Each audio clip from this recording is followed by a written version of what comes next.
한국 시장에서 정말 괜찮은 사업 아이템을 발견했다고 상상해 보세요.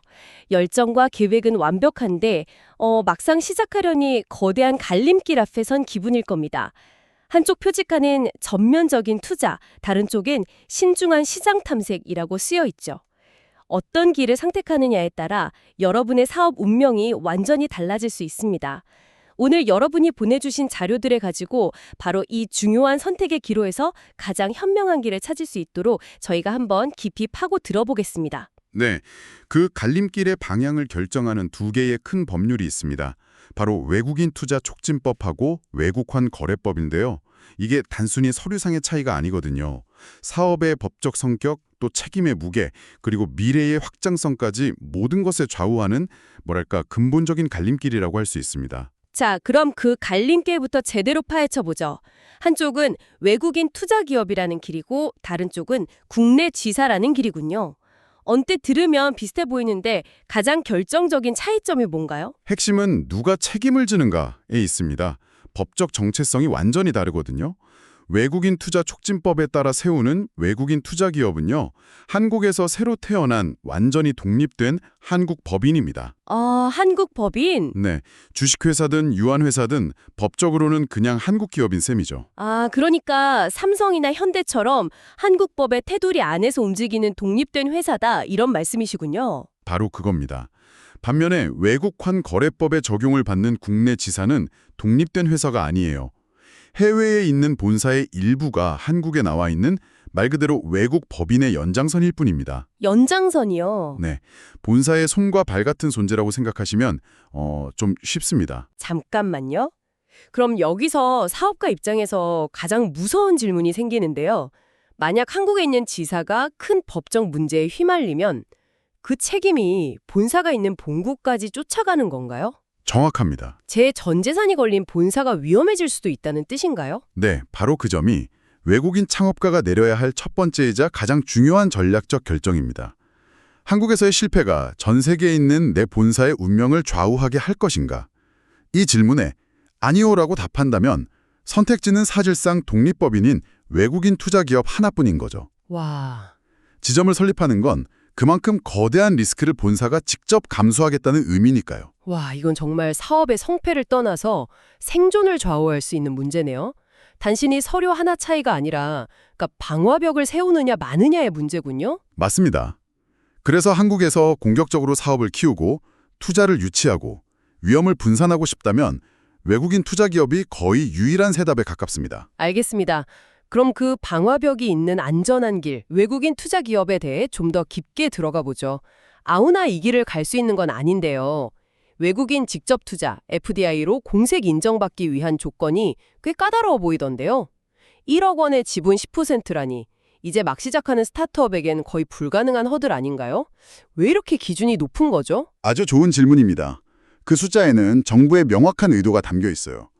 단순히 주식시장에서 돈을 벌기 위한 포트폴리오 투자하고 한국에서 정말 회사를 키우고 고용을 창출하려는 경영 참여형 투자를 구분하겠다는 겁니다.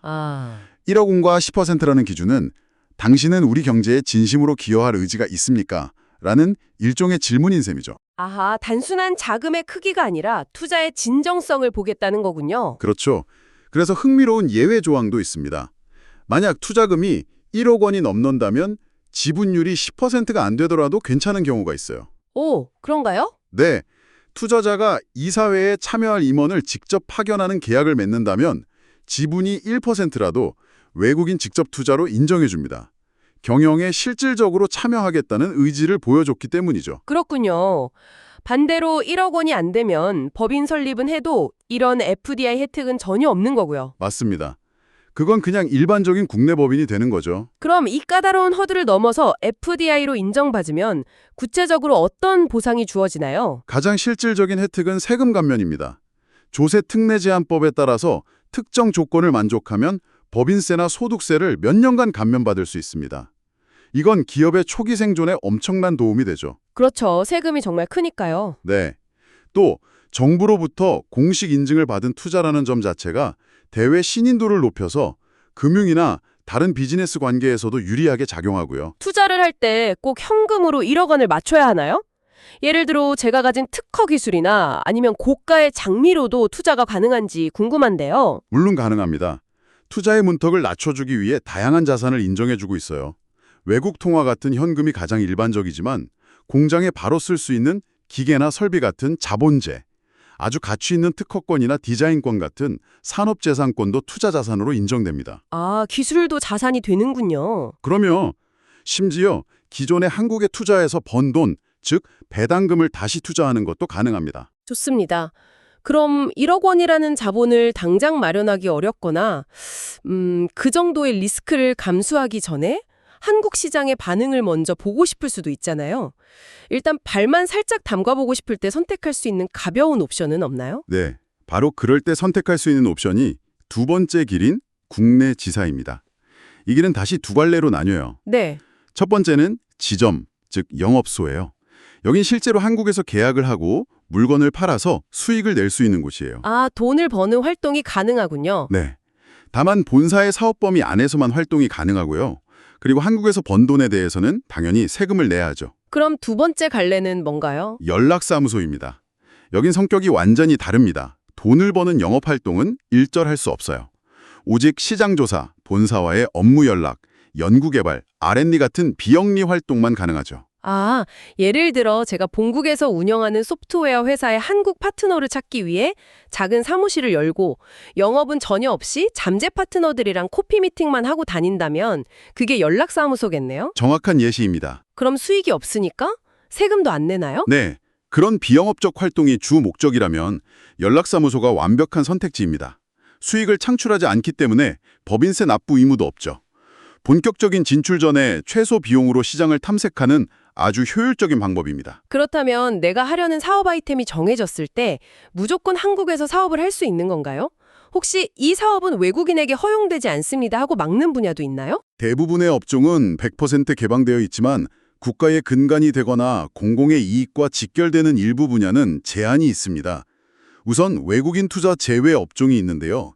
우편, 중앙은행처럼 국가가 독점하는 사업이나 유치원, 초중고, 대학교 같은 교육기관, 그리고 종교단체 등은 공공성이 매우 강해서 외국인 투자가 원천적으로 막혀 있습니다. 아, 그건 납득이 가네요.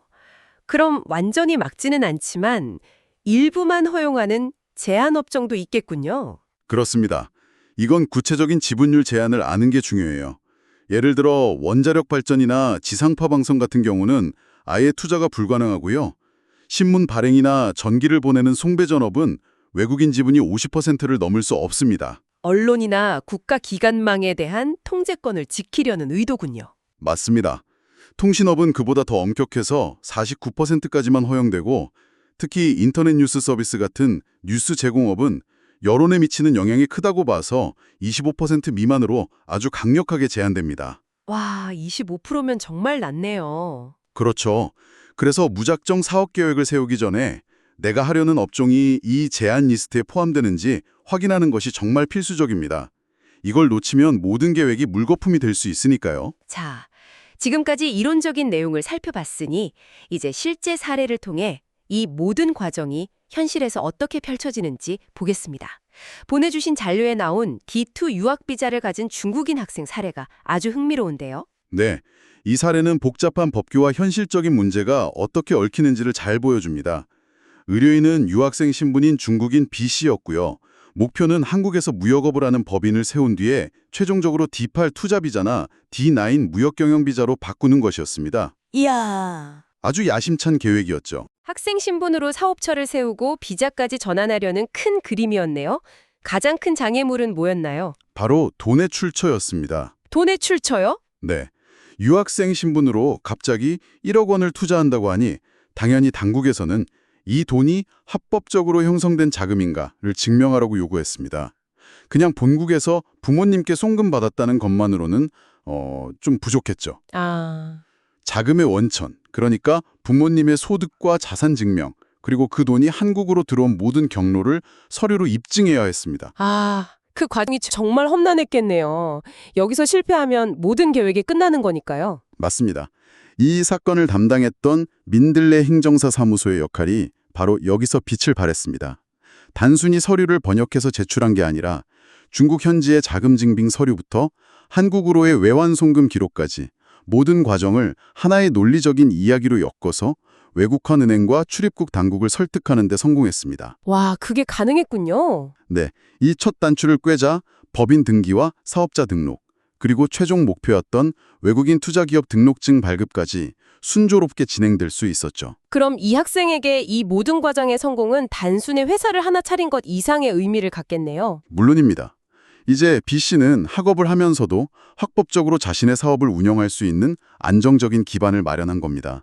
더 중요한 것은 졸업 후에 D-8 투자 비자 등으로 체류 자격을 변경할 수 있는 가장 확실한 발판을 미리 구축했다는 점이죠. 아, 미래까지 내다본 거군요. 그렇죠. 불확실한 미래를 확실한 기회로 바꾼 겁니다. 전문가의 도움이 복잡한 규정의 벽을 어떻게 기회의 문으로 바꿀 수 있는지 보여주는 완벽한 사례라고 할 수 있습니다. 한 차원의 문제라는 게 느껴집니다. 특히 비자 문제까지 얽히면 사소한 서류 하나가 전체 계획을 좌초시킬 수도 있겠어요. 맞습니다.